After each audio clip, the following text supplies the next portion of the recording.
Welcome to On the Hunt with Alpen Optics. I'm Lonnie Robinson, your guest host tonight. And tonight we're going to be talking some black powder, archery, and we have one of our longest serving pro staff members, and he is a 28-year veteran of the U.S. Marshal Service, Mr. Jack Coad.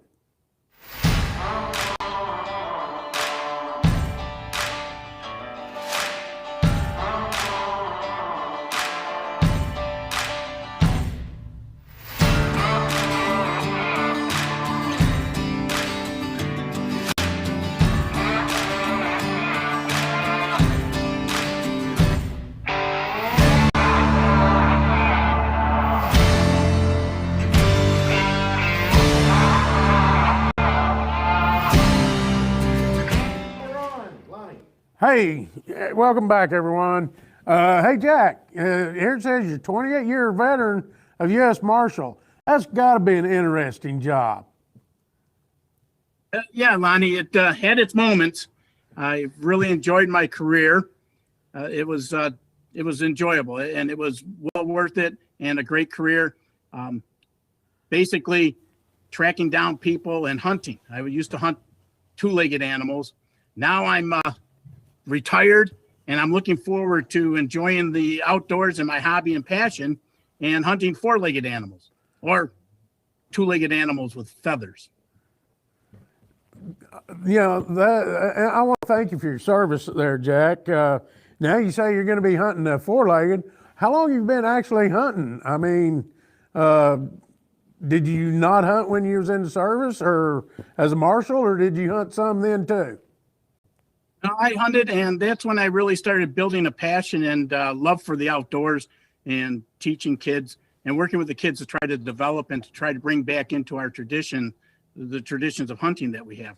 I started hunting back like a lot of people did when I was about 14 years old. Started big game hunting in New York State, where I'm from, at 16. But I never really considered myself a hunter until 1992, when I first picked up a bow. I had a good mentor and my best friend at that time.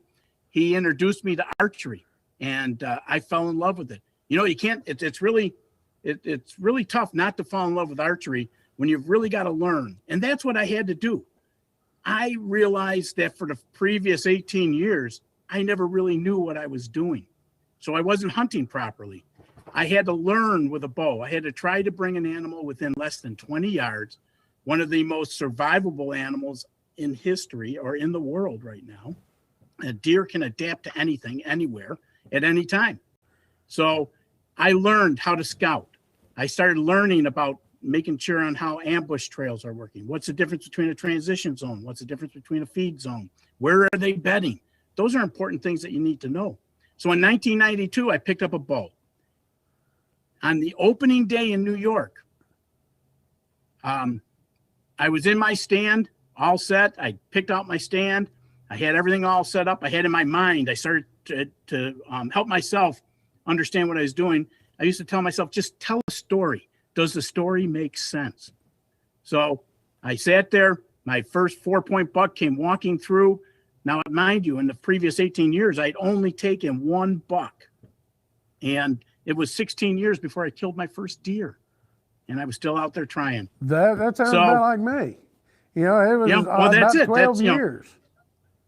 Right. And that's what happens. That's how you grow. And that's how you develop this passion for this outdoors. And at 10 minutes after sunup, that buck came walking through just as if he got the script. And he came walking through and he turned just perfectly for a broadside shot. And I, released that razor sharp broadhead, hit him right in the vital areas, right through both lungs. He ran off about 70 yards, and I had just successfully harvested and killed my first buck with a bow. I was hooked. So then I started getting into competition shooting as a means of being the best hunter that I could be. I could never really devote myself to the national world because of my job, which was very demanding in time, with the marshals. So I worked with a lot of local and competing local and regional areas and helping people. I was also, as a marshal, I was a firearms instructor and tactical trainer for 27 years. and Oh, throughout my awesome. career. So I love the idea of teaching. I like helping people become better at what they're doing, or to spot the errors that I used to find in myself to become a better marksman or a better archer. Yeah, I've been helping the Arkansas Game and Fish for a little over 10 years, about 12 years as a hunter ed instructor. And it's such a thrill to help people learn about the outdoors and help get them started in that right direction. And I've been shooting archery since '78. And I even did some shooting, competition shooting for the state and represented bear archery. That's it. That's what it is. We have something in common that way, Lonnie. I've been a New York State hunter safety instructor and bow certification instructor, because in New York, you have to take a hunter safety course. And then if you want to hunt with archery, you have to take a bow class to show that you are, that you know the difference and how a bow works. It's a little bit more, we can get a little bit more into the beginning parts of how to hunt, how to set up winds, tree stand location, understanding the different signs and that stuff, outside of teaching just a pure safety class like we do in the firearms section. Yeah, I mean, shooting a bow, it's not like a firearm. You pick a firearm up the week before the season, go to the range, go to your local range, pop 3 or 4 shots. Yeah, I'm in, and you go hunt. Archery, and I tell everybody, you need to be shooting archery 12 months out of the year. You can start, when off season, just after season, 5 arrows in the morning, 5 in the evening. Get a month before season, you should be shooting 20 arrows in the morning, 20 arrows in the evening. And you've got to stay practiced up with a bow, or you will not be successful when you're out there hunting. Exactly correct. That's one of the reasons why I really enjoyed the competition side, because when I could do it in that. Here in Buffalo, New York, believe it or not, we start our archery 3D outdoor season the first weekend in January. Mercy. So, and then we go every week until April, and every Sunday, Saturday and Sunday. So at times when I was out there shooting, you would have over 400 competitors out there. And wow. At that time, there were 2 to 3 different leagues running, and we'd be out there in all this weather where you really learn how well your equipment handles, how well those arrows fly, how well does that bow work when it's cold.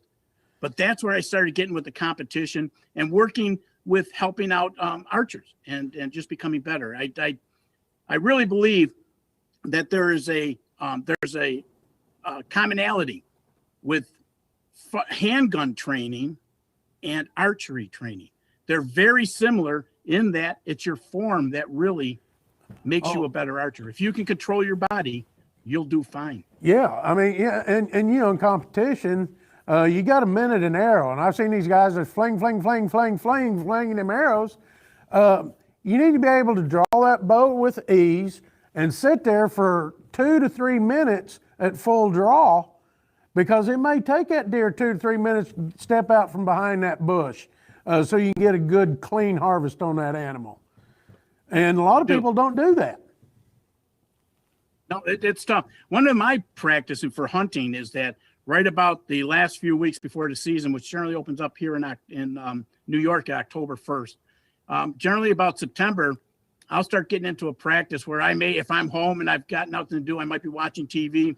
I have the luxury of being able to shoot in my backyard. So when a commercial comes on, I take one arrow, and I take that one arrow and I go out and shoot a target.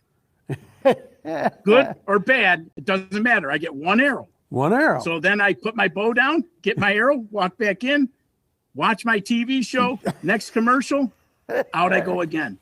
So there's no makeovers when you're in the woods. No. It's generally very difficult to get a second shot. That's right. I mean, it's not like a rifle. You very seldom ever get that second shot. And the way with muzzleloading too, we're going to be talking about later. But archery, it's a one-shot deal out there. And if you aren't practiced up and you're not sure of that shot, don't take that shot. No, that's it. And when we start to go in, that's why I really suggest to a lot of hunters to start getting involved in their local areas, to start shooting 3D or getting some outdoor shooting, getting used to being in the outdoors, getting used to seeing how your arrow flies when it's flying in the woods. Yeah. How does that trajectory carry to your target when you're looking for it? But Yeah. you can learn that with the 3D circuits. So a lot of areas have open local and open to the public shooting.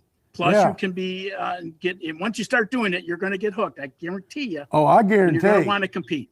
You know, know? you're going to be wanting to shoot all the time that way, and people have come up to me in my classes. Well, where are these at? Go to your local archery shops. You know, we have 2 or 3, 4 of them around here. Ask them where these 3D tournaments are at, or 3D targets, open ranges. You know, look, ask questions, and you'll find these tournaments. We have them almost about 9 months out of the year. There's 3D tournaments around here. And then our archery and schools programs are just going gangbuster here. That's it. The national scholastic shooting programs have really Correct. Come forward in that stuff. And you look at it up here in New York, we've got the archery, and now we're starting to get into. And New York's not really gun friendly or bow friendly, but we're starting to get into introducing trap shooting back into the high school and having high school competition. Yes, our trap program, or I say ours, the Game and Fish, it's Arkansas Youth Shooting Sports Program, AYSSP,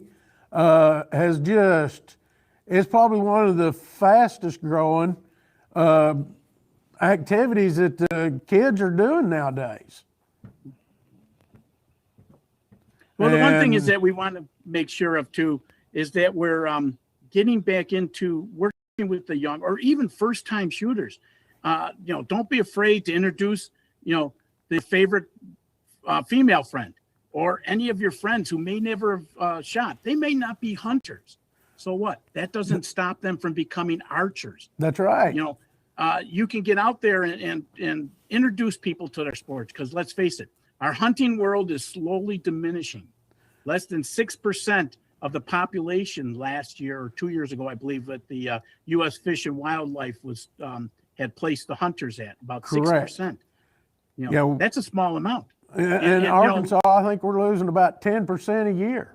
And that's a good number. I mean, for a small state, that's a good sized number we're losing.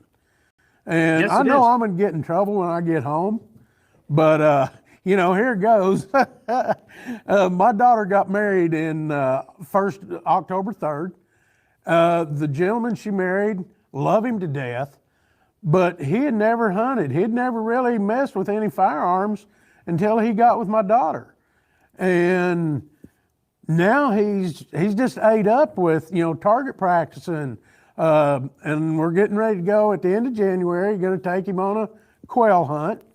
And he told me last night, or him and her did, that if it goes good and he likes it as well as I say he will, they're looking to get him a German short hair to start hunting with. And so I couldn't be more proud of my daughter and her husband for that fact. We're teaching someone new to get into the sport. And he's going to be, my daughter shoots archery, I do. And he's got a bow now. So he's going to be in that archery world.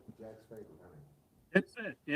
And that's what we got to do. Is we have to encourage the people by whatever means that they want to come in and let them know that it's enjoyable. A lot of people in New York don't like the idea.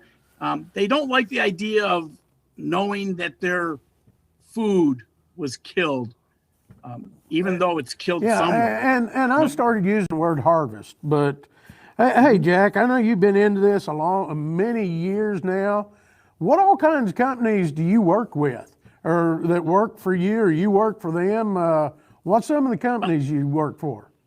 Okay, well, I've been in the industry for about 25 years now. I started off with Alpen Archery, a small company out of Idaho, and in the bow world, I've gone from Alpine, sorry about that, from Alpine to Elite Archery, and now I'm with another small company. I love the small companies because they tend to be able to provide a little bit more service to the individual One-on-one. archer. One-on-one, that's what it is. So I kind of like that a little bit. Some of the other larger companies, they're large for a reason. Basically, I say, as far as a bow, everybody says, what should I get? What should I do? And it's like, you know what? Go out and shoot them all. Figure which bow feels the best to you. That's going to be the one you want. Yeah. You want to be comfortable. And that's when I'm telling someone, Right. grab the grip. See if it feels good in your hand. See if it pulls. See how it releases. It's got to have them 3 features, or you're going to put it in the closet, and the price of the bows, I can think of a lot better things I'd rather do than throw my money in the closet. That's it. So some of the other companies that I've worked with that are well known throughout the industry and throughout the nation are my longest ones were Summit Tree Stands. I'm still with those guys. And then I've worked. I did 17 years with Night and Hail, and I work with Gold Tip now. ScentLock is a company I work with. So there's been a lot of different companies, and like you said, Alpen I've been around because if you can't see it, you can't shoot it. That's right. It doesn't matter what it is. It doesn't matter if you're hunting, if you're archery, if you've got a rifle with a scope on. If you can't see it clearly in low light, you cannot hit it.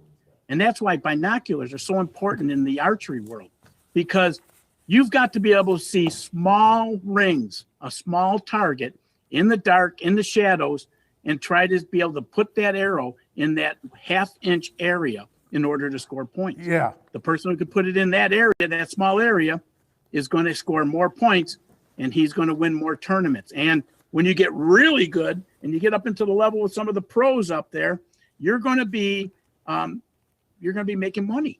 Yeah. So it's this industry is real tough to make money, and that's why I've always been happy to be with a company as a staffer, because I like my hobby.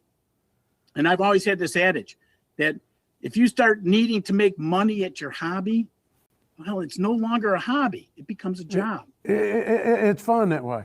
Well, Jack, I think Rick's on over here. He's wanting to get in on some stuff. Okay. We're going to talk with Rick White here in just a second. He's going to talk about some muzzle loading. But Jack, it's been awesome talking with you tonight. Thank you very much. I'm really honored to be on and enjoying these first few maiden voyages for the on the hunt. Yes, so me too. I'm looking forward to it. So I'll be around for the rest of the evening. If you got any other questions for me or something along that line, we'll be set. Just chime in anytime you want. Hey, Rick, what's happening? Oh man, just listening to Jack talk. He's always got some great stories. It's fun to listen to him.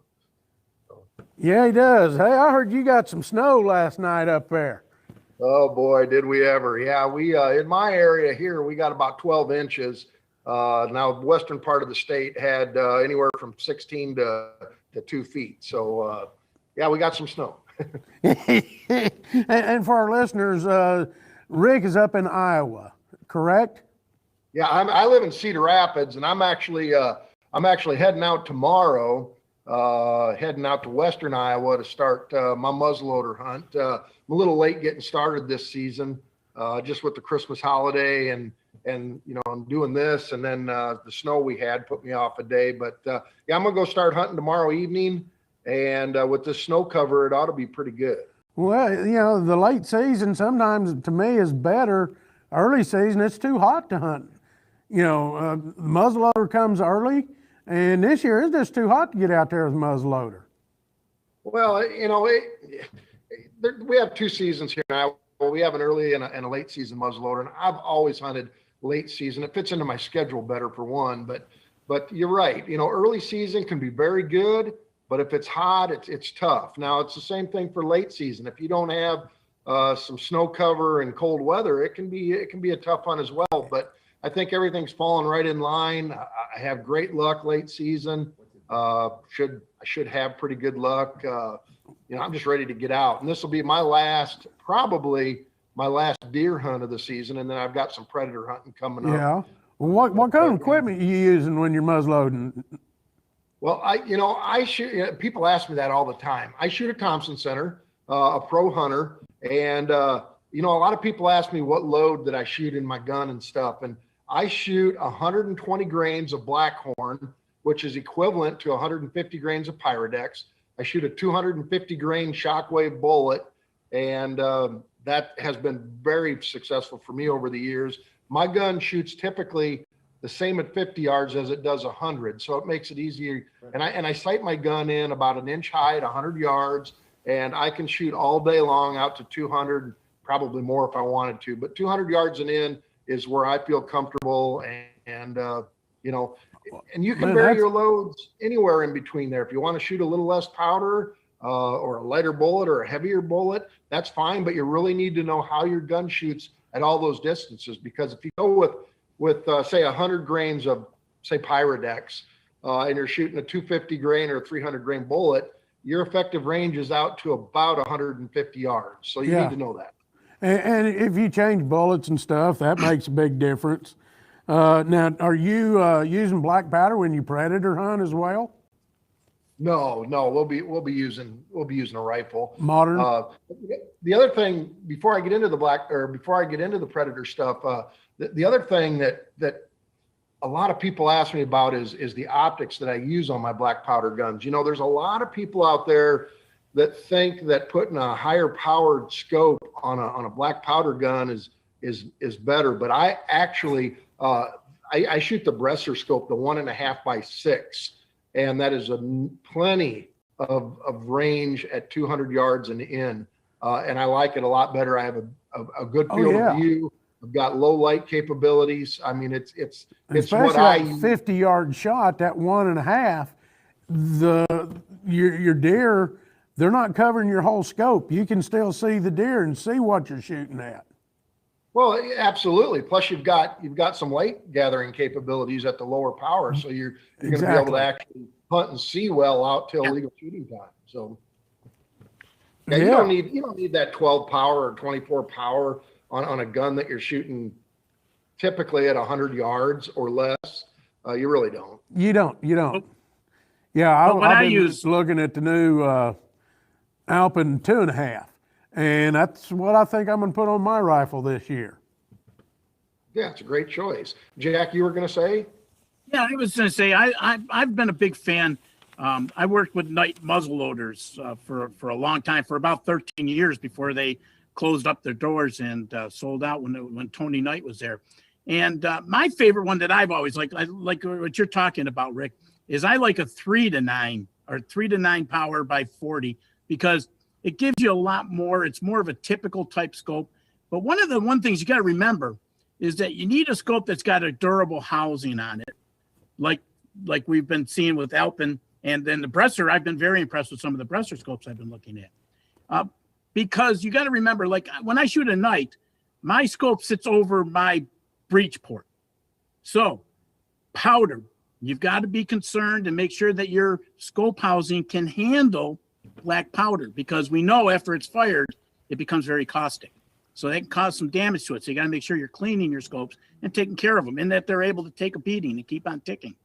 And that's what I found in that. And, when you talk about your load and that stuff, we were talking the other day about that Blackhorn. I'm going to look into it. I'm basically myself, I'm a 777 guy, only because I've got it, I've used it, and I've had good luck with it. So it's been consistent for me.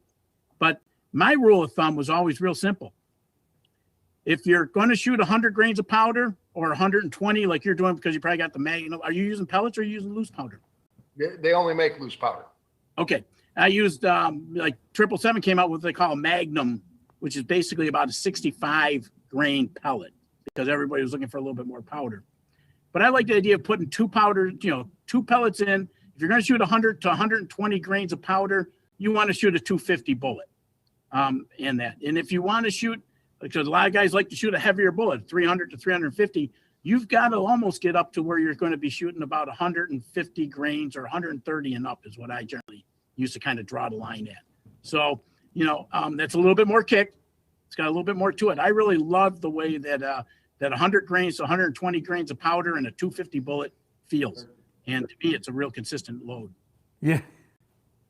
Yep, absolutely. Well, do either one of you hunt turkey? Are you asking me if I hunt turkey? Yeah, well, I think a while ago you said you did, but Yeah. I need to come up there sometime or find out where you're going because I've never got to go turkey hunting, and that's one thing that I'd really like to do sometime. Yeah, no, I've been, I shot my first turkey back in 1978, and I've shot quite a few since. I hunt anywhere from 9 to 11 states every spring season, and will do so this year again. And I also got into competition calling years ago, and I've won the Iowa State calling competition 11 times. I have 11 state titles, more than anybody in the state of Iowa. And then many other states, and called at the Grand National level. But nowadays I'm not calling anymore. Kind of retired from that, but I'm judging a lot of the big contests down in Nashville and so on and so forth. So yeah, I've been turkey hunting a little bit. Closest I've done I the same came thing. was chasing. I was hay in the field, and one got up in front of me. So that's the closest I've ever been to turkey hunting. Yeah, well, you ought to try it. I mean, it's probably one of my favorite sports. I mean, I'll start in March and down in Georgia and Florida, and then I'll kind of move throughout the United States, as many states as I can fit in until the first part of June. So. That's my neighbor. If it's deer and turkey season, he won't go after the deer. He says, I'm after the turkey. He said that's a lot more fun.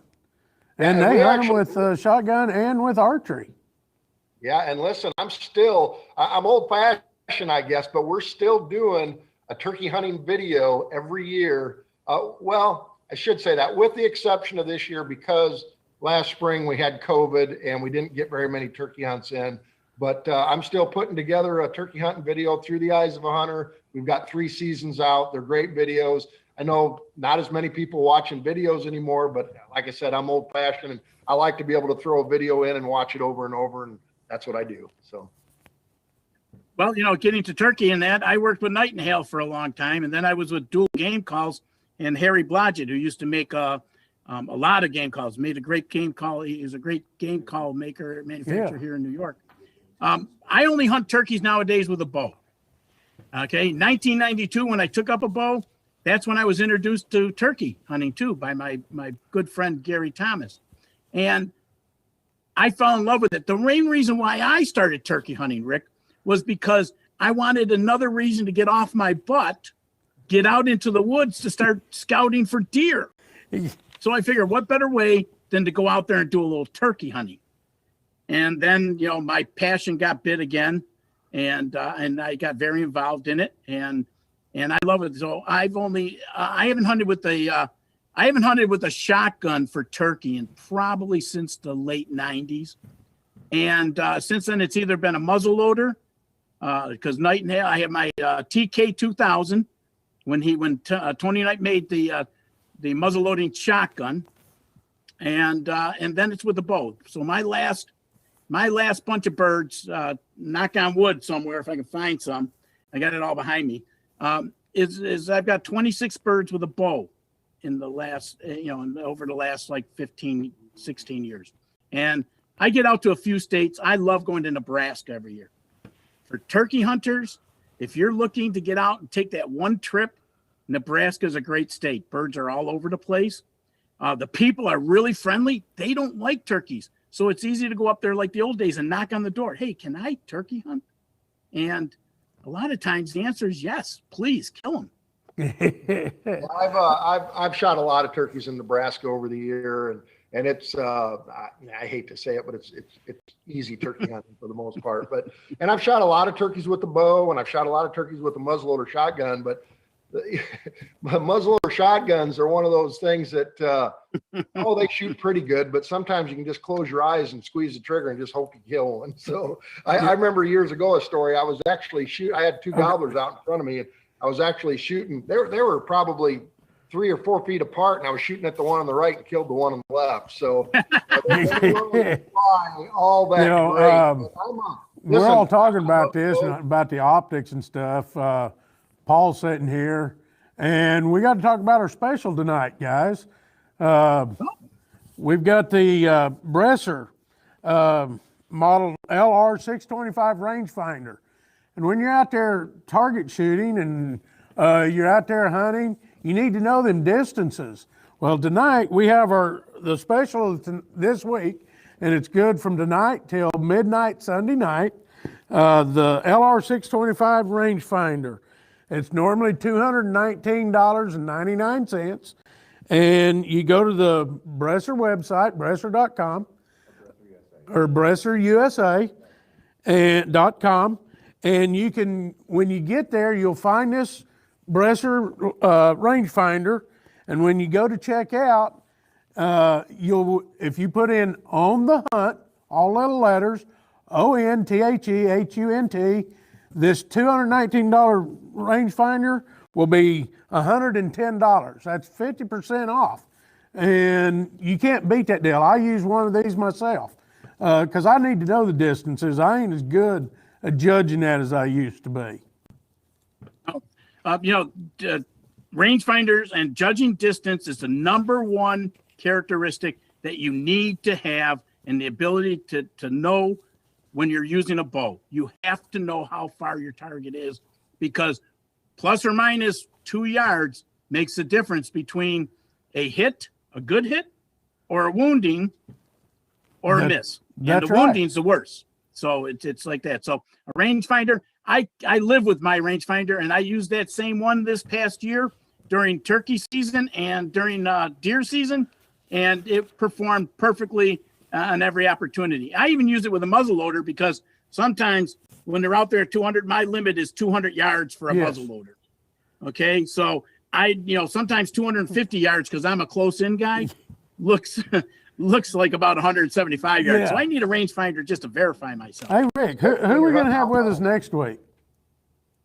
We've got Edwin Schertz that's going to be on next week. Mr. Wingbones calls himself. He's another Iowa native, and he's going to be talking. He's going to talk about some of his calls. He makes a great custom call, and he'll probably be talking about a little bit of turkey hunting. And you never know what he's going to be talking about. But Edwin Schertz will be on next week.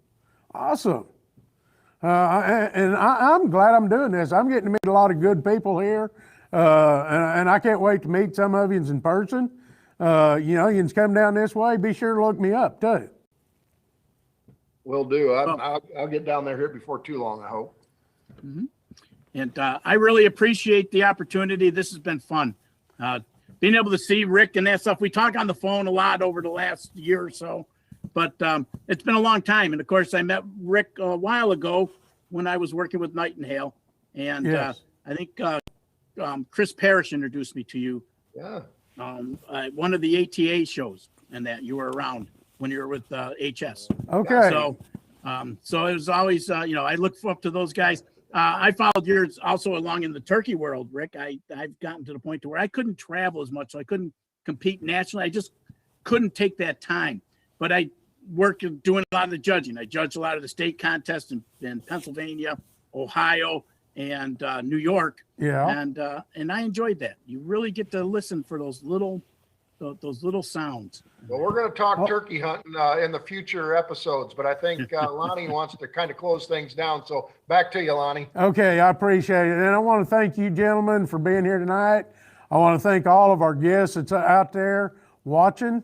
We appreciate it. Remember the special tonight, and we'll see you next week. All right, take care, guys. Take care. Take care.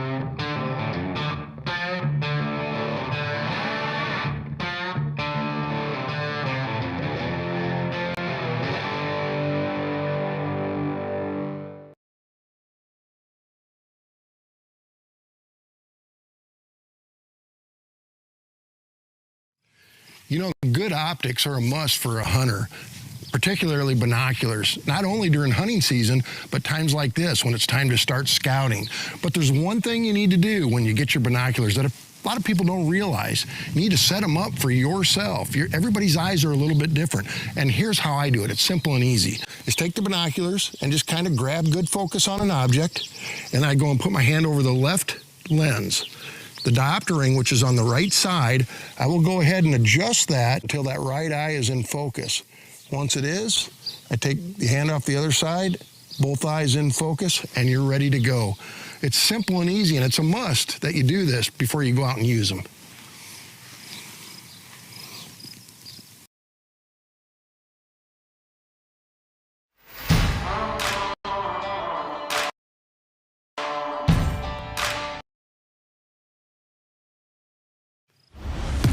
You know, good optics are a must for a hunter.